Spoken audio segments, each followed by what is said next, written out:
Karena saking cintanya dan saking bencinya terkena dia penyakit ain. Dia satu penyakit yang tadinya cantik berubah menjadi tua. Berada menjadi tua setelah dia meninggal, kemudian dia apa? Dimandikan, terus kemudian kembali lagi cantik lagi. Ini kan aneh berarti kan? Ya ini apa nggak bisa Pak diruqyah dan sebagainya, itu hampir rata-rata walaupun diruqyah itu banyak yang tidak berhasil karena sumbernya nggak ngerti, sumber kena ainnya itu siapa nggak ngerti. Syirik itu adalah kedzaliman yang besar. Kenapa? Wong kita diperintah ibadah kepada Allah, kok ibadah kepada yang lain, berarti tidak pada tempatnya. Saya kalau memberi nasihat sama teman-teman anak-anak muda itu gitu. Jadi jagalah ibumu, maka itu adalah pintu suksesmu. Kamu mau sehebat apapun tidak akan pernah mampu membalas kebaikan ibu.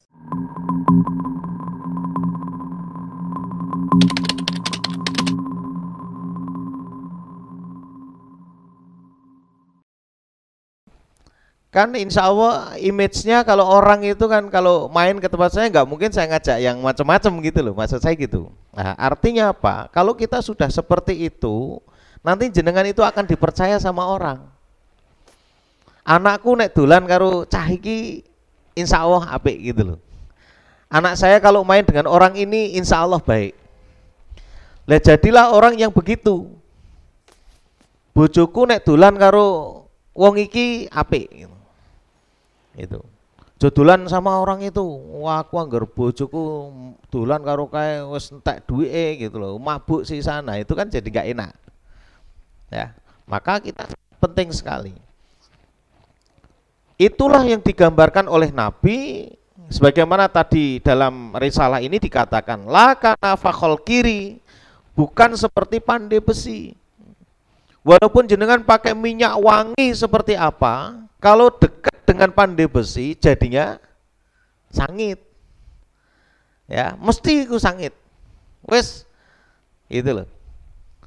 Dengan kalau misalnya berkumpul dengan orang yang maaf ya, welek kelakuannya itu, akhlaknya itu, wes sampai sergapa sholat gimana, kalau jenengan itu tidak diketahui kebaikannya oleh umat, ya sebagaimana kemarin saya sampaikan, itu mesti tetap elek kena gitu loh, terkena. Makanya ada satu apa namanya tips ya. Hendaknya yang menjadi temanmu itu seperti ketika orang memilih perkataan yang baik-baik. Kita mau menjadikan orang lain menjadi teman kita, itu kita pilih. Orang kalau ngomong kan mesti hati-hati. Jangan yang nyinggung, jangan yang apa namanya mencaci, maki, mengumpat. Coba kalau kita itu berteman dengan orang seperti itu, mesti gampang ditinggal. Maka dicarilah orang yang ketika kita berteman, itu dia yang bisa memilih kalimat-kalimat yang baik untuk kita. Sehingga apa? Betah, ngomong ya betah, bicara ya betah gitu. Mau berjam-jam itu tetap betah. Kenapa? Karena orangnya baik kalimatnya. Sebagaimana memilih kurma yang baik-baik. Kalau jenengan beli kurma, mungkin kalau di sini sudah kerdusan ya. Wes jangan kurma kalau di sinilah. Misalnya mau beli apel. Jenengan mau beli apel gimana caranya? Ya milihlah yang baik-baik toh. Enggak mungkin sembarangan atau yang elek-elek di. Kalau jenengan mau milih yang elek, enggak masalah. Kalau niatnya sedekah. Yang elek ikuti tuku ya dengan harga normal, kemudian enggak tahu itu nanti dicacah dipakai entok, terserah. Tapi yang jelas ini dalam rangka sedekah. Biar apa? Orang ini nanti ketika ada orang beli, terpilih adalah baik-baik. Boleh.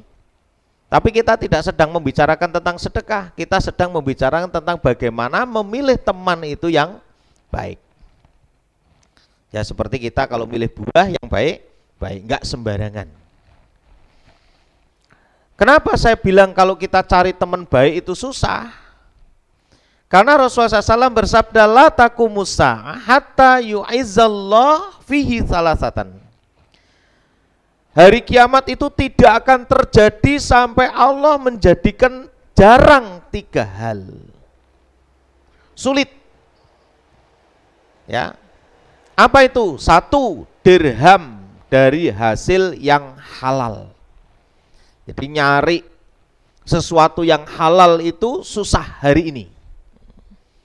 Makanya kita harus betul-betul hati-hati karena ini sangat mempengaruhi keadaan kehidupan kita. Berapa waktu yang lalu mungkin sudah saya sampaikan, diantaranya carilah keberkahan bukan jumlah. Jadi kalau jenengan kerja atau mencari penghasilan, jangan nyari jumlah banyak, tapi keberkahan. Cara mencari keberkahan berarti cara mencarinya harus benar. Ya. Satu contoh nih, waktu saya ngisi kemarin gunung itu kan orang pada tanam bako itu kemudian dirajang, itu ditaruh di jalan-jalan. Itu artinya apa? Berarti orang ini tidak paham bahwa ada hak orang lain yang terganggu. Yaitu apa? Pengguna jalan. Bagaimana mungkin hasilnya bisa barokah? Dia mendolimi orang lain. Makanya jangan menggunakan hak orang lain untuk kepentingan pribadi. Hari ini mencari itu susah, mencari yang halal. Kadang dengan ada yang mengatakan, wah yang haram aja susah kok golek sing halal. Bukan begitu, itu bukan prinsip orang beriman. Orang beriman itu akan berusaha mencari yang halal. Berdoalah kepada Allah. Setiap pagi kan ada doanya. Allahumma inna nas'aluka ilman nafi'an wa rizqan thayyiban wa amalan mutaqabbalan. Ya kan? Kita minta kepada Allah ilmu yang bermanfaat, rizki yang baik, ya. Kemudian apa? Amal yang diterima oleh Allah Subhanahu wa taala. Itu tiap pagi Nabi membaca itu. Nah, nanti kalau yang belum tahu kemudian pengen ngamalkan, boleh nanti ketemu kita, nanti tak tuliskan bisa. Ya, atau cari di Mbah Google juga ada insya Allah. Tapi komunine golek ini piye kan nanti bingung sampean. Atau nanti doa mencari rizki halal gitu juga bisa. Ya, nanti akan muncul di situ, silahkan jenengan baca tiap pagi. Ini penting. Ya, nanti biar Allah tunjukkan. Ini diantaranya. Kenapa cari teman susah? Jadi hadis ini Rasulullah SAW sudah memberikan warning. Hari kiamat itu tidak akan terjadi sampai Allah jadikan jarang 3 hal. 1 dirham dari hasil yang halal. 2 ilmu yang manfaat. Berapa banyak hari ini orang yang nampaknya berilmu tapi justru banyak memecah belah umat Islam. Ya, bahkan tidak bermanfaat untuk umat. Hanya manfaat untuk diri sendiri. Ya, ilmunya tidak bisa menyebar. Nah, ini bahaya. Tidak diamalkan, tidak diaplikasikan.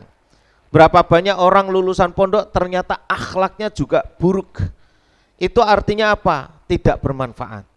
Makanya kenapa kok tidak sampai bermanfaat? Itu banyak penyebab faktor-faktornya banyak sekali.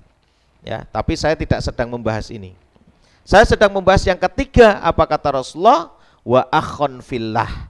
Mencari saudara karena Allah inilah yang susah. Maka jenengan kalau berteman itu lillah, karena Allah, bukan karena bisnis, bukan karena pekewuh, bukan karena terpaksa. Kalau jenengan itu berteman karena pekewuh, karena bisnis, karena terpaksa, saya yakin tidak lama. Begitu terjadi masalah, mesti gapnya, ya toh, atau mesti terjadi pertengkaran. Ini makanya kita ini bersaudara karena Allah. Jenengan ketemunya sama saya alhamdulillah di pengajian. Innalillahi wa inna ilaihi rajiun, ketika ketemunya pas podo-podo nyekel jago. Wah ini cukup Pak Didu. Waktu pitik ngono apa pas nyekel kertu ngono naudzubillah ya. Jangan sampai itu. Makanya ketemunya kok di pengajian. La haula wala quwata illa billah, masyaallah. Ini mudah-mudahan kita itu diikat oleh Allah dengan Allah Subhanahu wa taala ya, diikat oleh Allah dengan kalimat thayyibah atau bahkan dengan kebaikan. Kemudian dalam satu hadis yang lain Rasulullah SAW juga bersabda, An-nasu kal ibilil mi'ah la takatu tajitur rajul fiha rohilah. Jadi manusia itu itu seperti 100 unta yang hampir-hampir tidak kamu dapati dari 100 unta itu yang layak untuk ditumpangi, untuk ditunggangi. Kemarin sudah saya sampaikan, namanya teman yang baik itu bisa menutup aib. Namanya teman yang baik bisa mengalah. Namanya teman yang baik bisa berkorban. Golek sing model seperti itu, ya. Susah apa gampang? Susah. Nabi sudah mengibaratkan ada 100 unta, ya, ada 100 unta yang hampir tidak bisa kita temui yang layak untuk ditumpangi. Artinya apa? Yang punya ciri-ciri yang sudah saya sebutkan pada pekan lalu itu sangat sulit sekali. Nggak percaya, bisa saya buktikan hari ini, detik ini saya buktikan. Jenengan silakan buka HP. Kira-kira jumlahnya ada berapa nama? Kalau di HP saya ada 1540-an. Dari 1500 ada enggak yang bisa punya teman yang mempunyai ciri-ciri yang sudah saya sebutkan pada pekan lalu? Kalaulah ada, ya ini 100 banding 1. Berarti kalau ada 1500 paling tidak ada 15 orang, nah, harusnya begitu. Nah ini kita cari susah, nggak ada. Makanya kalau memang tidak ada, ya marilah kita ini menjadi orang yang siap untuk berkorban untuk teman kita. Kita akan menjadi orang yang siap untuk apa? Melayani saudara kita, sesama muslim, sesama mukmin. Kita siap untuk mengalah. Ya kalau boleh saya kasih contoh lah, misalnya nun sewu ini, saya kasih contoh Pak Haji Tarom. Pak Haji, aku dutangi duit. Piro Pak Ahmad? 1.000. Kapan Pak belek ki? Engko wulan ngarep. Saiki tanggal piro? Ya, misalnya sekarang tanggal 28. Engko tanggal 28 Oktober saya kembalikan. Insya Allah. Begitu sampai tanggalnya 28 Oktober. Ya, Pak Tarom nggak punya duit. Apa? Nagih.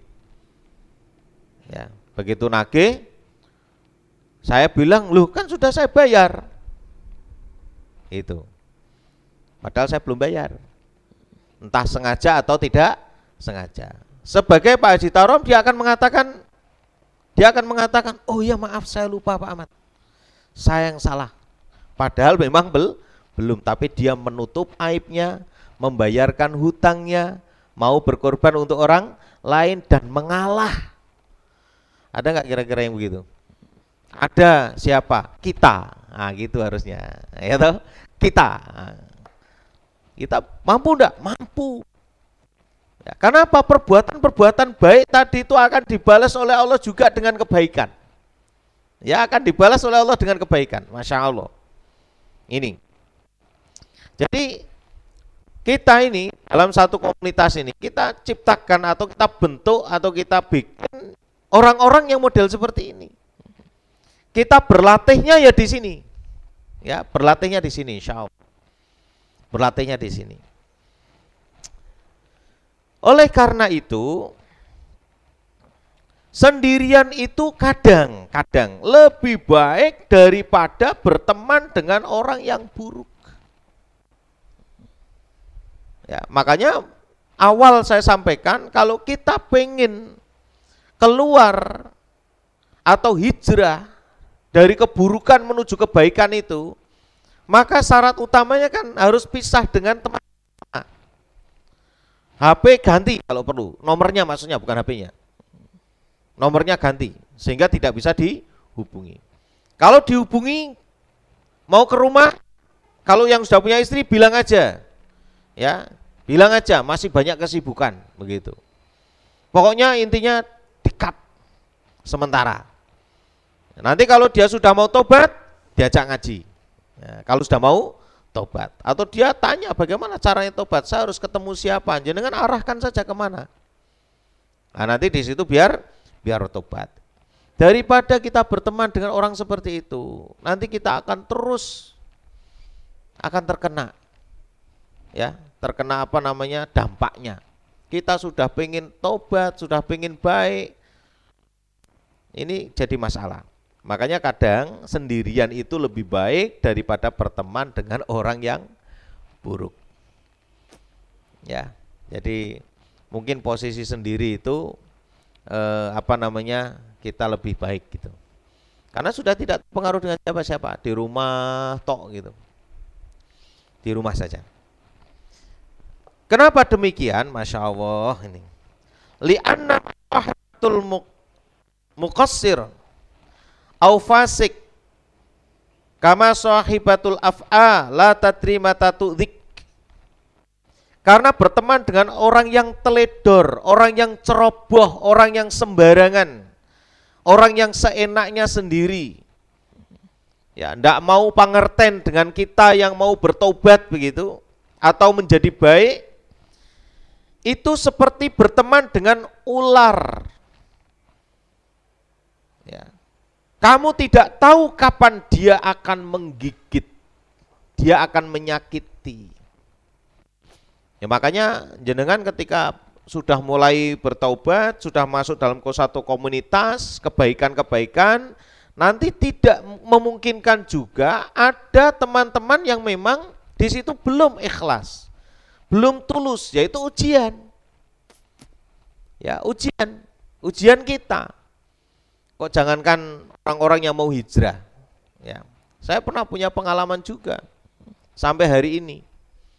Orang yang nampaknya baik di depan saya, ternyata nyokot. Tahu nyokot? Gigit. Ibaratnya gitu, memanfaatkan kepentingan untuk kepentingan pribadi, kesenangan pribadi. Ya biasa begitu.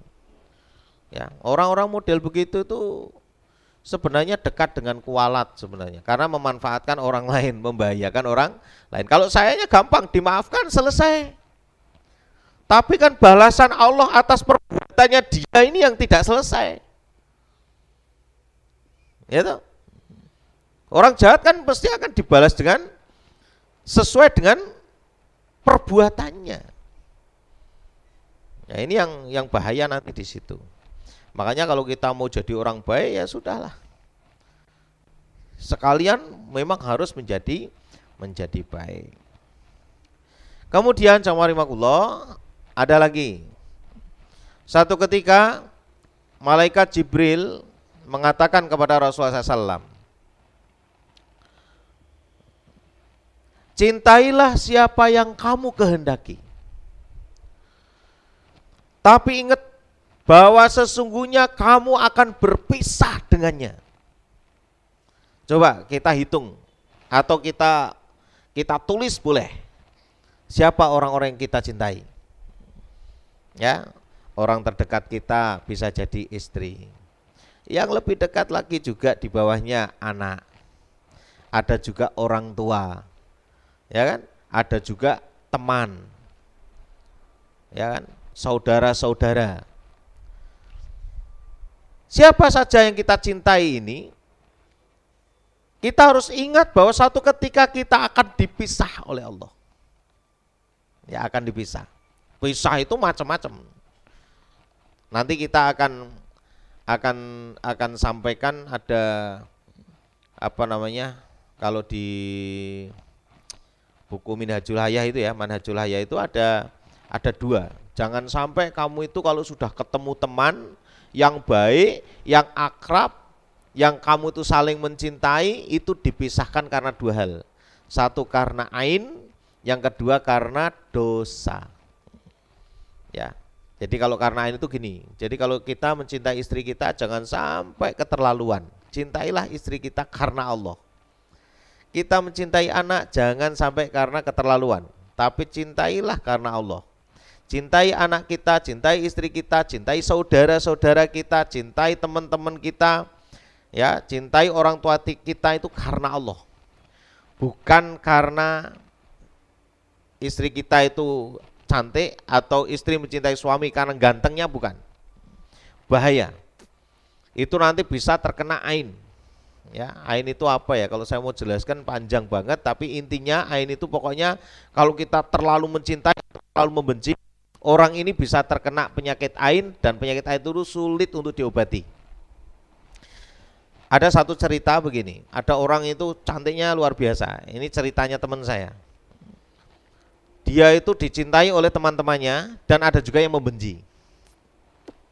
Ya, karena saking cintanya dan saking bencinya terkena dia penyakit ain. Dia satu penyakit yang tadinya cantik berubah menjadi tua. Berada menjadi tua setelah dia meninggal, kemudian dia apa? Dimandikan, terus kemudian kembali lagi cantik lagi. Ini kan aneh berarti kan? Ya ini apa nggak bisa Pak diruqyah dan sebagainya? Itu hampir rata-rata walaupun diruqyah itu banyak yang tidak berhasil. Karena sumbernya nggak ngerti, sumber kena ainnya itu siapa nggak ngerti. Makanya kalau muji orang jangan tenanan, biasa-biasa saja. Dan kalau bisa nggak usah muji, ya karena pujian hanya milik Allah. Ini kenapa kok kita itu kadang-kadang jangan pasang foto profil ya, karena khawatir kalau nanti terkena ain. Orang bilang gini, wah gantengnya rak karuan, ya itu bisa kena ain itu kalau tidak diiringi dengan kalimat Masya Allah. Makanya jenengan kalau memuji itu diawali dengan kalimat Masya Allah. Masya Allah gantengnya gitu loh. Masya Allah imutnya gitu. Silakan, Masya Allah pinternya. Tapi kalau enggak bisa kenain. Itu yang pertama. Jadi orang yang sudah akrab yang baik itu bisa dipisahkan karena itu. Selain apa nih? Karena itu ain ujungnya mati. Ya, seperti onta masuk dalam periuk. Ada yang pernah lihat onta masuk dalam periuk? Yang pernah di Qatar? Di sana banyak onta masuk dalam periuk pernah? Enggak pernah.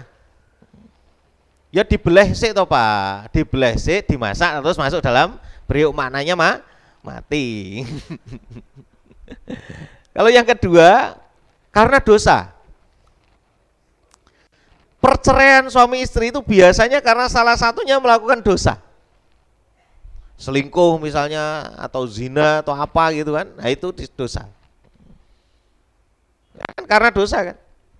Kalau misalnya bukan suami istri, teman biasa gitu, saya laki-laki dengan laki-laki itu biasa runtang-runtung bareng, ya karena melakukan perbuatan maksiat. Atau berkhianat, khianat kan dosa. Jangan sampai kita dipisahkan satu karena ain, yang kedua jangan sampai dipisahkan karena dosa. Ini. Makanya kita harus pandai-pandai kalau berteman dengan orang itu pandai-pandai. Jangan sampai berlebihan, ya kan? Biasa-biasa saja. Karena Allah sudah selama terikat dengan ketaatan, maka kita tetap jadi teman. Ya. Pantas untuk dibela. Pantas untuk dilindungi. Ini diantaranya. Jamaah teman inilah yang bisa mempengaruhi cara berpikir kita. Kalau teman kita itu pelit, orang dekat dengan kita itu pelit, maka kita pun akan terpengaruh menjadi pelit. Maka Rasulullah SAW bersabda, almar'u ala dini khalilihi falyangdur ahadukum man yukhalil. Seseorang itu tergantung agama teman dekatnya. Maka perhatikan siapa teman dekatmu. Artinya apa? Kita disuruh memperhatikan.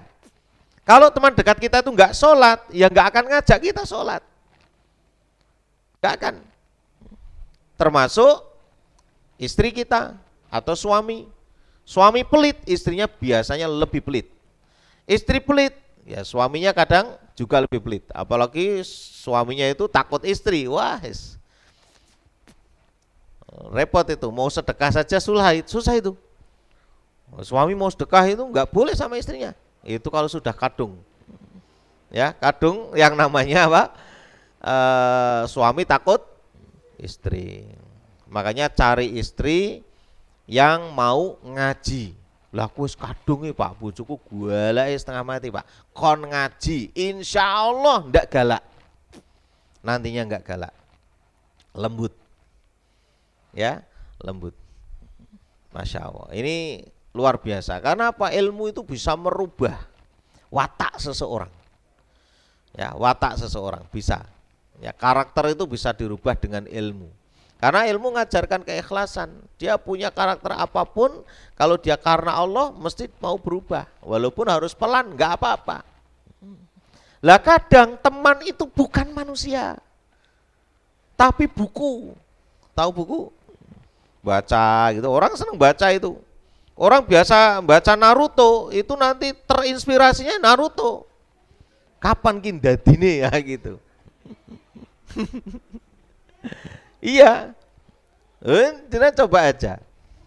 Baca. Makanya kalau baca buku hati-hati, jadi harus terreferensi. Ini siapa ini yang harus saya baca bukunya? Maaf ya Pak, saya dulu waktu saya awal-awal ngaji kayak jenengan itu saya beli buku itu harus tanya dulu. Terbitannya apa, ya nggak naik judul kan nanti gampang bisa milih ya, penulisnya siapa, nanti penterjemahnya siapa, itu tak teliti betul, tak teliti ya, nggak asal beli buku, enggak ya, karena nanti kalau asal beli buku ketika penterjemahnya itu cara berpikirnya sekuler, maka ya akan sekuler yang baca. Nah itu saya hati-hatinya di situ ya. Makanya buku itu juga bisa mempengaruhi kita dalam cara berpikir. Makanya dianggap buku itu juga sebagai teman. Oleh karena itu, kita kalau mau cari buku ya orang-orang yang kita kenal. Siapa? Ya orang-orang yang sungguh-sungguh dalam mengikuti sunnah, ikhlas ya dalam perkataannya dan perbuatannya, serta dia punya semangat untuk menegakkan Islam, menegakkan syariatnya Allah Subhanahu wa taala. Jadi kalau misalnya ada orang ceramah nggak pernah nyinggung masalah bagaimana pentingnya syariat Islam itu ditegakkan di muka bumi ini, ya maaf ya, ini berarti orang ini nggak serius. Ya, mungkin hanya cari fulus bisa jadi. Karena apa? Tidak ada gunanya kita hidup kalau tidak diatur dengan aturan Allah. Sekarang saya ajak berpikir sampean. Ada yang punya motor yang dulu belinya baru, ada enggak? Grace, dari mana itu? Dari dealer. Jangan kalau pas beli motor, ada enggak buku panduannya itu? Ada. Ya kan? Ganti oli berapa bulan sekali atau berapa kilometer, kan gitu. Isinya bensinnya apa, solar apa bensin, kan ada ketentuannya itu. Jadi kan misalnya beli motor Honda, ini saya sebut merek, gratis, iklan, ya, ya syukur kalau Hondanya denger itu, terus kirim rekening ke MCI. La haula wala quwata illa billah, ya toh? Ya iya ta, nanti buat beli mesin tato lagi. Biar banyak ya toh. Nah, biar banyak bantu orang juga, banyak bantu apa namanya? Teman-teman yang ingin berubah lah gitu. Nah, ini kalau misalnya businya itu kan sendiri-sendiri antara Honda dan Yamaha itu enggak sama. Tahu-tahu jenengan itu ambil merek Honda, buku panduannya pakai Yamaha, bisa nggak? Nggak bisa. Lah kita hidup ini diciptakan oleh Allah, ada pabriknya, ya toh, penciptanya ada, kemudian menurunkan panduan, yaitu Quran. Bagaimana cara menjalankan Quran? Allah utus Nabi, biar kita tahu cara menjalankan Quran. Anda kan tinggal ngikutin aja. Tahu-tahu diganti, ya. Ini kan nggak cocok.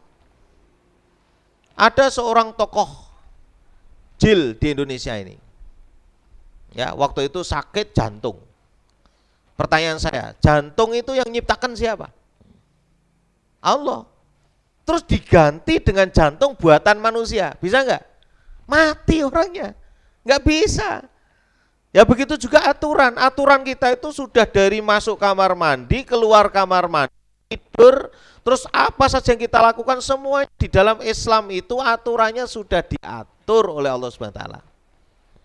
Seperti itu. Lah kalau diganti dengan aturan buatan manusia ya nggak cocok. Ya. Nah, ini perlu kita sampaikan begitu. Makanya kita cari orang-orang yang jujur dalam menyampaikan, menegakkan agama, ya, termasuk penuh dengan hikmah di dalam menyampaikan pendapatnya, tepat kalau ngasih pendapat sesuai dengan orang yang bertanya. Anak SD bertanya kepada kita, Mas, 2 tambah 2 berapa? Nah, cara menjelaskannya gimana? Ini berapa? 2. Ini berapa? 2. Coba ditambahkan berapa? Nah, itu dituntun. Ya itu. Kalau yang bertanya SMA, ya kita lebih, ya cara menerangkannya seperti bagaimana menjadi guru SMA. Kalau yang bertanya mahasiswa, ya itulah seperti itu. Jadi kita cari orang yang bisa seperti itu. Ya, kalau memang nggak bisa jawab, ya jangan dipaksa. Kan ada model kiai karena gengsi atau ustadz karena gengsi memaksakan diri untuk menjawab. Ya, akhirnya jawaban itu justru menyebabkan kecewa. Satu contoh begini, ini fakta nyata. Saya didatangi seorang tamu ke rumah. Pak Ahmad, saya mau silaturahim. Oh ya nggak apa-apa, datang aja ke rumah. Dia cerita, kebetulan maaf, ini saya tahu persis orang ini, anaknya itu nakalnya setengah mati. Umurnya ya sekitar, kalau sekarang ya mungkin sekitar 20-an 2 lah. Ya, waktu itu saya masih mengenal anak ini umurnya 16 tahun. Jadi sekitar ya 5 atau 6 tahun yang lalu. Itu ibunya itu sampai mau dijotosi bapak, tapi kalau sama bapaknya nggak berani. Nah, datanglah bapak ini ke seorang ustadz.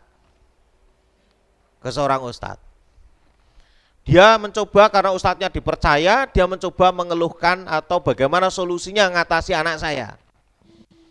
Dia bilang begitu, cerita sama saya. Wah, akhirnya setelah cerita, ustadznya bilang begini, lah wong pakne biyane kaya ngono, ya anake ya kok ngono jejal. Kira-kira nek ustadz ditakoni jawabane kok ngono, jengkelke ora? Jengkelake. Sing jenenge godhong iku nek tiba mesti ora adoh saka uwite. Ya kuwi bener kabeh, tapi nek jawab koyo ngono ki memang menjengkelkan, orang itu akhirnya tersinggung. Lah mbok minimal kalau kamu nggak bisa menyelesaikan masalahnya, kamu tidak bisa memberikan arahan-arahan.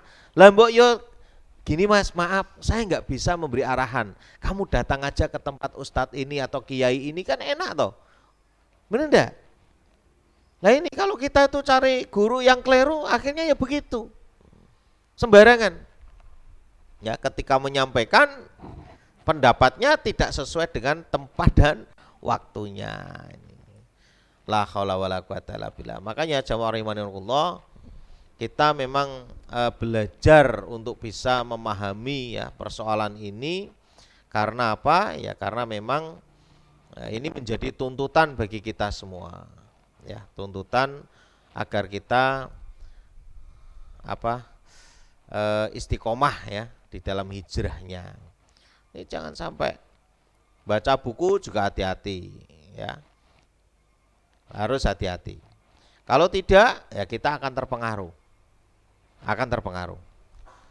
Makanya apa? Jangan membaca buku ya selain karangan orang-orang yang betul-betul dikenal. Orang yang sungguh-sungguh mengikuti sunnah, ikhlas dalam perkataan, ikhlas dalam perbuatan, memiliki semangat untuk menegakkan agama Islam. Ya, karena kita ini akan sukses kalau kita itu ikut andil di dalam menerangkan kepada umat pentingnya berlakunya aturannya Allah. Lah coba kalau kita tadi itu beli Honda pakainya aturan Yamaha, ya udah. Disuruh ngisi pertalite malah diisi solar. Ya, kemudian apa? Businya ganti yang Yamaha, enggak cocok semuanya, enggak cocok. Baik.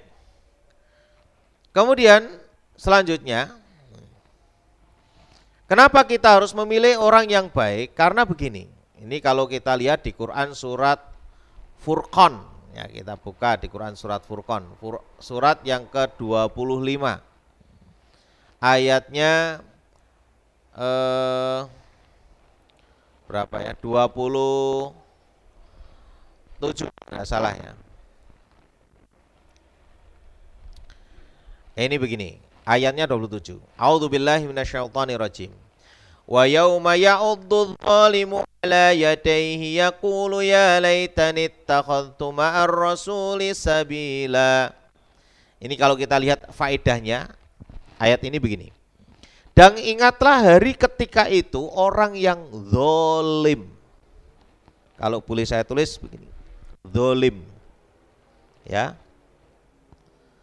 zolim lawannya adalah adil. Apa itu zolim? Zolim itu menempatkan sesuatu tidak pada tempatnya. Kalau adil, menempatkan sesuatu pada tempatnya, atau biasa disebut proporsional. Ya, ini sebelum saya lanjutkan. Ini kupluk ini saya tempatkan di sini, itu namanya adil, karena memang tempatnya di kepala. Tahu-tahu ditaruh di kaki, jadikan kaos kaki, itu namanya zolim. Oke, paham ya? Yes. Sepatu letaknya di kaki, tahu-tahu ditaruh di kepala, ditalek kayak gini. Nah, namanya zolim. Berarti menempatkan sesuatu tidak pada tempatnya. Makanya di Quran surat 31 ayat 13 ada kalimat innasyirka ladzulmun adzim. Syirik itu adalah kezoliman yang besar. Kenapa? Wong kita diperintah ibadah kepada Allah, kok ibadah kepada yang lain? Berarti tidak pada tempatnya. Sholat itu karena Allah, bukan karena pengen dapat jodoh. Nah, kalau kita pengen dapat jodoh namanya zolim. Wong sholat itu harusnya lillah, kok apa gue jeneng li dunia. Karena dunia ya toh. Nah, itu zolim. Nah, sama. Lah di sini Jawa Rimakulo ya, faedah dari ayat ini bisa kita ambil, Masya Allah. Jadi suatu ketika orang yang zolim itu gigit kedua tangan. Ini apa namanya? Tangan, kedua tangannya digigit. Nah, begini. Itu menandakan apa coba? Kecewa. Kecewanya kenapa? Dia mengatakan, ya laitani ittakhadtu ma'ar rasuli sabila, aduhai, dulu kiranya aku waktu di dunia mengambil jalan bersama Rasul. Adilnya kita mengambil jalan bersama Rasul. Sementara dia kecewa, berarti dia ngambil jalan selain jalan Rasul. Kan gitu, dia di sini posisinya. Oke, kita lihat di ayat selanjutnya. Ya wailata laitani lam attakhidh fulanan khalila. Celaka besar bagiku, kiranya aku tidak menjadikan si fulan jadi teman akrabku. Berarti yang menyebabkan orang tidak di jalan Rasul siapa? Fulan, teman akrab. Maka jenengan perhatikan teman akrab jenengan siapa. Makanya tadi dikatakan fal yang dur ahadukum man yukhalil, maka perhatikan siapa teman dekatmu, kata Nabi. Artinya apa? Kita harus memperhatikan siapa teman yang bisa mempengaruhi kita sampai enggak pulang, sampai apa ya, tidurnya di mana-mana itu. Dijagan, mending nek turunin masjid. Saiki masjidnya tutup tapi batur masjid ora iso. Hari ini la haula wala quwata illa billah. Makanya kita cari teman yang baik-baik itu biar kita terpengaruh jadi orang baik. Nah, ini kan kecewa. Ya kecewa. Ya, jadi penyebab orang itu tidak mengambil jalan Rasul adalah teman dekat. Coba jenengan eling-eling lah. Sebelum jenengan mau hijrah atau sekarang pun diingat-ingat, coba temenin jenengan siapa saja yang ngajak mbien. Ya, ini saya mau cerita sedikit lagi. Ini kenyataan. Saya beberapa waktu lalu ke sebuah kota di Jawa Tengah. Diajak. Saya tidak sebut kotanya, aku tidak ngerti sampean. Jadi gini, diajak kan, Pak Ahmad ini mbok saya minta tolong adik saya itu kelihatannya kena narkoba. Kelihatannya, tapi kan saya tidak bisa membuktikan. Nah, qadarullah, saya janjian juga sama teman saya di satu kota itu. karena saya punya kepentingan mau ambil barang. Ternyata rumah yang saya datangi itu dekat sama teman saya. Akhirnya saya ditanya, Pak Ahmad di mana posisi? Saya di sini. Kalau katakanlah saya di Weleri gitu. Oh, saya dekat Weleri rumahnya. Oh iya, datang. Di mana Welerinya? Saya sebutkan ciri-cirinya. Loh, itu tempat teman saya. Itu. Lah rupanya dulu ini temen ini yang saya datangi yang rusak ini gara-gara teman saya yang satunya lagi nih. Jadi penyebabnya itu adalah sampai ibunya, lu itu yang ngajak dia ini jadi rusak itu ya orang ini katanya. La haula wala quwata illa billah. Tapi sudah tobat.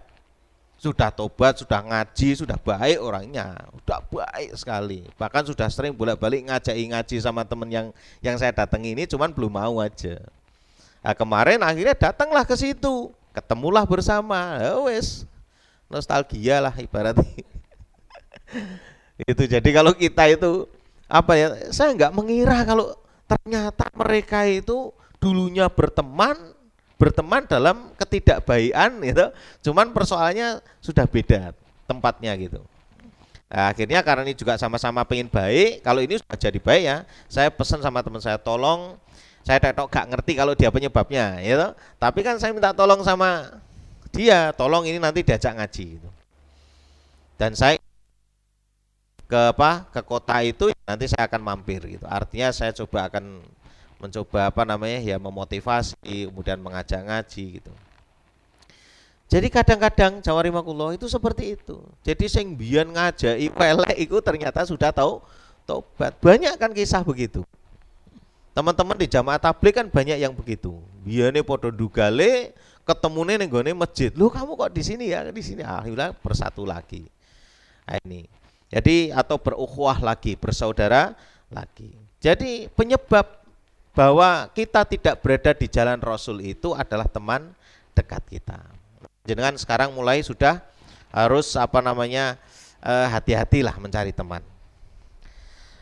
Kemudian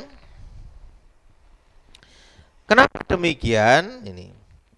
Agar suatu ketika nanti kita tidak masuk dalam satu golongan yang akhirnya mengatakan sebagaimana Allah SWT berfirman di Quran surat apa ini?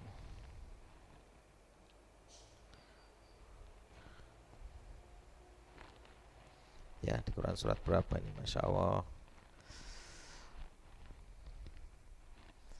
Jadi begini, ada satu golongan. Nah, oh ya, di Quran surat Asy-Syu'ara ayat 100 dan 101. Jadi ayatnya begini. Fama lana min syafi'in wala sadiqin hamim. Jangan sampai nanti kita akan mengatakan, maka kami sudah tidak lagi memiliki teman yang bisa memberi syafaat dan juga tidak memiliki teman karib yang bisa menolong, teman yang bisa menolong, yang bisa membantu. Ya, kita jangan sampai nanti jadi orang begitu. Itu kan menyesal. Sebagaimana tadi gigit dua tangan jari ini. Ya itu. Kita masih hidup ini masih diberi kesempatan oleh Allah lah. Jenengan masih bisa datang ke pengajian itu ada satu poin. Tinggal jenengan nanti akan melanjutkan atau tidak. Kalau tidak, ini bisa dicabut oleh Allah, ditutup, sudah nggak ada yang mampu lagi mengingatkan. Lah kalau sudah tidak ada yang bisa mengingatkan, mungkin Allah sendiri akan mengingatkan. Fir'aun ini sudah diingatkan oleh Nabi Musa berulang-ulang agar menyembah kepada Allah. Bertauhid, bertaubat, tapi malah ngeyel, malah jengkelke, malah memerangi. Akhirnya apa? Langsung dinasehati oleh Allah. Dengan cara apa? Ditenggelamkan. Apa mau kita ditenggelamkan begitu? Ya toh? Ah, coba saat durunge sampean dikelelep pakai mbak Allah. Wes pokoknya manut ayo. Angger apik manut melu, apik melu gitu aja. Insya Allah nanti kita akan bareng-bareng ya, bersama-sama. Saya sudah berulang-ulang mengatakan, kadang saya ini tidak lebih baik dari kalian. Ya, saya ini tidak lebih baik dari kalian. Kalian inilah yang lebih baik bisa jadi. Ya, karena Allah itu sangat mencintai sekali dengan orang-orang yang bertaubat. sangat mencintai orang yang mau berubah. Ini, makanya belum tentu saya lebih baik. Bisa jadi jenengan yang lebih baik, ya. Kalau jenengan mau dihapus tatonya, itu kan sudah berusaha dengan cara apapun lah, pokoknya yang betul-betul tidak begitu menyakitkan, ya. Kan ada yang menyakitkan terus ada keloid, itu kan jadi masalah. Kalau yang tidak keloid kan berarti kan jenengan harus menahan sakit, menahan panas, itu ampunan itu, Pak. Ampunan dosa.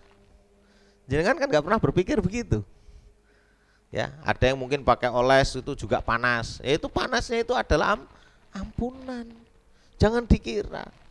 Ya, jangan dikira. Makanya saya itu kadang-kadang wah, mereka itu sudah betul-betul diampuni dalam keadaan seperti itu.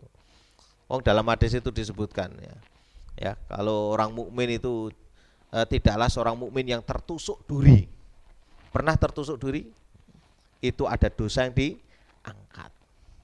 Kalau tertusuk duri saja ada dosa yang diangkat, berarti ketika jenengan merasakan sakit ketika diambil itu juga bagian daripada penebusan dosa. Wallahu a'lam bishawab. Nah, jadilah orang yang al-akhillau yauma idzin ba'dhum li ba'din atuwun illal muttaqin.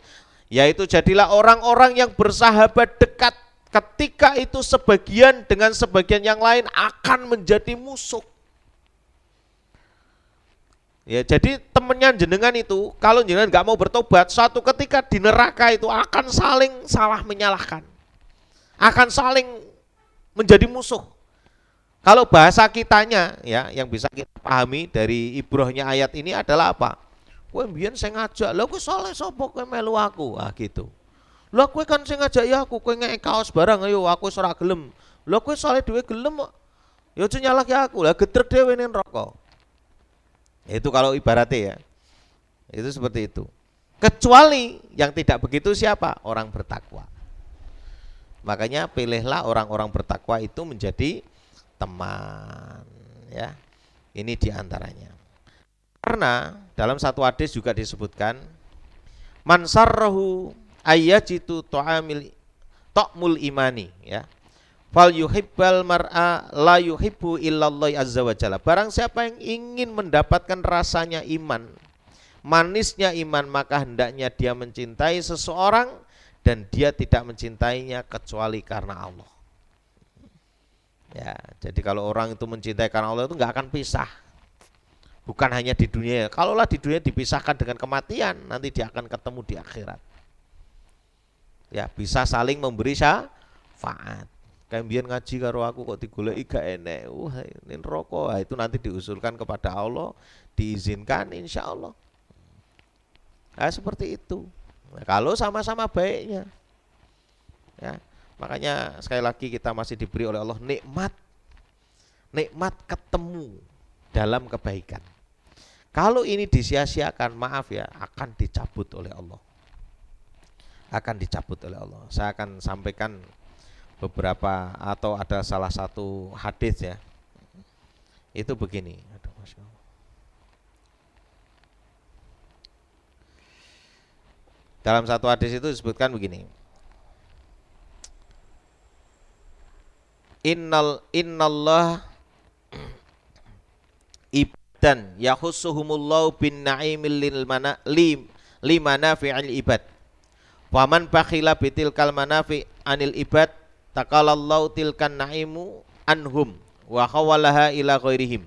Sesungguhnya Allah itu memiliki hamba-hamba Allah yang dikhususkan, ya, untuk atau dikhususkan buat mereka atau untuk mereka sebagian nikmat supaya manfaat. Kita diberi nikmat apa gitu? Nikmat sehat, manfaat enggak? Kita diberi nikmat mau hijrah dari buruk ke baik, itu kan nikmat itu. Bisa enggak manfaat? Buat dirinya, buat keluarganya, buat orang lain. Kalau dia bakhil, tidak mau memanfaatkan kenikmatan yang telah diberikan oleh Allah itu, ya, padahal Allah sudah kasih kesempatan, maka Allah akan pindah nikmat itu kepada selainnya. Nah, ini sebelum kita dipindah, ya, kita sudah tidak punya kesempatan lagi sudah. Kita nggak tahu mati kita itu kapan. Coba jenengan perhatikan. Hari ini orang mati itu, mungkin saya pernah sampaikan ya, dalam ilmu ekonomi, ada yang kuliah ekonomi? Atau semea minimal, jurusan ekonomi, ada nggak? Akuntansi.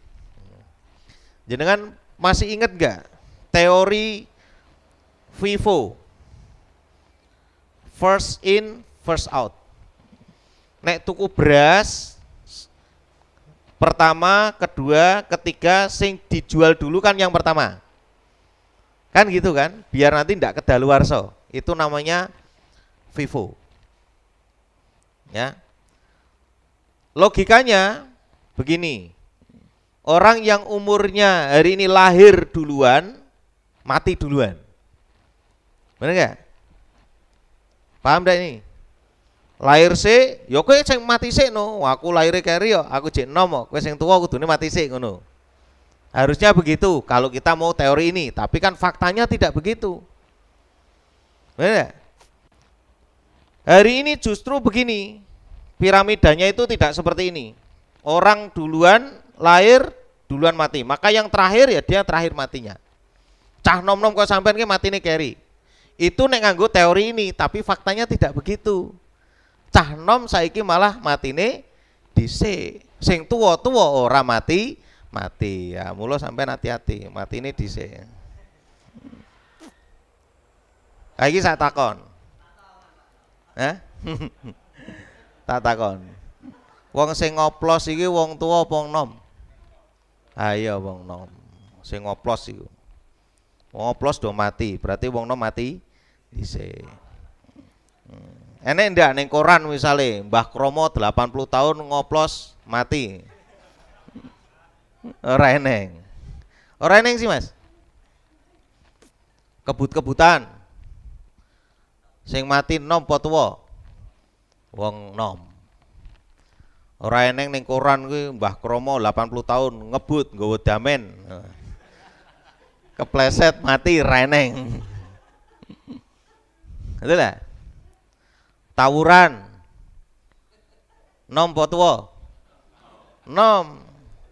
SMA 132 tawur dengan SMA 128. Ora eneng panti jombo sana tawuran sama sana. Gara-gara cewek ngene ra eneng, Pak. Mbah Kromo karo Mbah Suto gelut.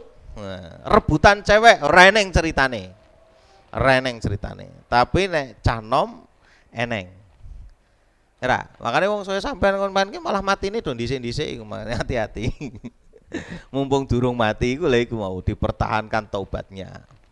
Ya, istiqomah aja. Nanti jenengan nikmati aja sudah. Jenengan pasang poe tiap malam apa ini Rabu enggak ada cara apapun. Wes pokoke kudu ngaji. Tidak lunga rasa kowe melu aku ora pak melu kowe ngono. Carane ngono. Lah ki Pak ndi? Aku Pak ngaji. Waduh piye ya? Ya wis aku tak melu sampean. Masyaallah. Wong nek koncone sampean tobat, sampean le ganjaran. Ya, tidak mengurangi pahala jenengan. Denen kowe mau nerak salat kok dadi salat, sampean isih salat ya oleh ganjaran dhewe, lah sampean ngajak orang-orang iki dadi salat ya oleh ganjaran juga. Lah iku nggo nebus sing dulu kita pernah melakukan kejahatan-kejahatan. Dulu pernah melakukan keburukan-keburukan. Oleh Allah Subhanahu wa taala sudah diganti dengan kebaikan, tapi pengen pahalanya lebih banyak lagi. Nah, seperti itu harusnya kita punya semangat ya. Makanya insya Allah lah kalau kita sudah memiliki komitmen begitu, la haula wala quwata illa billah. Insya Allah nanti kita akan menjadi orang yang bisa dipercaya orang lain ya, orang tua juga sudah percaya, bahkan orang tua insya Allah ridho. Saya sudah mendapati beberapa dulu ya di tahun-tahun berapa ya, sekitar tahun 2002 lah, apa 2003 di sini. Iku ana wong tua iku ngeluh tenan mbek anake. Wah, pripun iku Pak Ahmad niku, anake kula niku mendem. Ora gelem salat gitu. Begitu dijak salat wis mulai apik malah wedi wong tuane. Lah iki kok saiki anakku kok salate kok sregep kaya ngono, kok gek melu teroris. Waduh lah iki. Lah kowe iki pengen anakmu kaya ngopo kan ngono. Karepmu ki apa anake sing saiki salat sesuk mendem apa piye ya? La haula wala quwata illa billah. Jadi kita mencoba untuk belajar ya, memperbaiki diri dan berkumpul dengan orang-orang yang baik, kita akan bertahan dalam kebaikan. Pokoknya dijak lu ngomong, jangan mau ya, karena jenengan sudah mau belajar komitmen. Oh, memang ujiannya oke. Oh, kadang malam rebo iku ya maaf sampean biasanya niku rak ndedet ngono ku pas ngelih ngono. Ya kadang koncone setane yo pinter yo nano. Telepon, ayo tak jam mangan-mangan yuk ngono iku. Waduh wis ngelih ngaji apa mangan yo, ngaji apa mangan ya itu. Tenan. Lah nek digodhong ngono iku insyaallah. Lah nek sampean mangkat bismillah lillah, oh kadang-kadang ning kene ana mangane ya to. Ora melu mangan koncone kadang ning kene ana mangane kadang cok ora. Tapi ya enggak apa-apa. Ya kita kan belajar begitu, ngaji itu ya pak golek ilmu, ya toh, pak golek ilmu. Insyaallah. Wes mudah-mudahan lah Allah pasti akan kasih kebaikan-kebaikan. Ya sebagai penutup begini. Jangan pokoknya saya pesan satu. Orang-orang hijrah itu tantangannya memang besar, berat, godaannya banyak. Ya, tapi begitu jenengan bisa melewati, wah itu nikmat yang luar biasa. Ya, itu nikmat yang luar biasa. Dan jangan lupa, kuat orang itu ada pada ibunya. Kalau jenengan masih punya ibu itu pokoknya jangan sampai satu disakiti, jangan sampai satu ibaratnya perasaannya dilukai. Ya, terus kemudian minta doanya dan sering minta maaf. Ada 4. Wes, itu sukses jenengan itu di tempat ibu. Maka pokoknya jenengan sering-sering minta maaf. Syukur nanti pulang dari sini minta maaf. Saya kalau memberi nasihat sama teman-teman anak-anak muda itu gitu. Jadi jagalah ibumu, maka itu adalah pintu suksesmu. Kamu mau sehebat apapun tidak akan pernah mampu membalas kebaikan ibumu. Kalau kamu sakit siapa yang ngurusi? Ibu. Bukan teman-temanmu itu, bukan. Ibumu yang ngurusi, ya kan? Yang bikinkan teh, yang bikinkan makanan, yang melayani antar ke dokter, ibu semuanya. Ya, bukan temannya, bukan. Ya. Kalau pengen bukti lagi, saya mau tanya, dulu jenengan waktu kecil ngompoli ibu sampean ping piro? Tak takon aku. Enggak inget kan? Saiki tak wales. Nah ibuke sampean ngompoli sampean, gelem ora sampean? Ora gelem. Nah, itu membuktikan bahwa kita tidak akan pernah mampu membalas kebaikan orang tua. Ya, mungkin ini dulu lah insyaallah ya. Nanti kapan-kapan kita lanjutkan lagi insyaallah. Saya tutup dulu dengan subhanakallahumma wa bihamdika asyhadu alla ilaha illa anta astaghfiruka wa atubu ilaika. Billahi taufiq wa hidayah. Wabillahi wallahu a'lam bishawab. Assalamualaikum warahmatullahi wabarakatuh.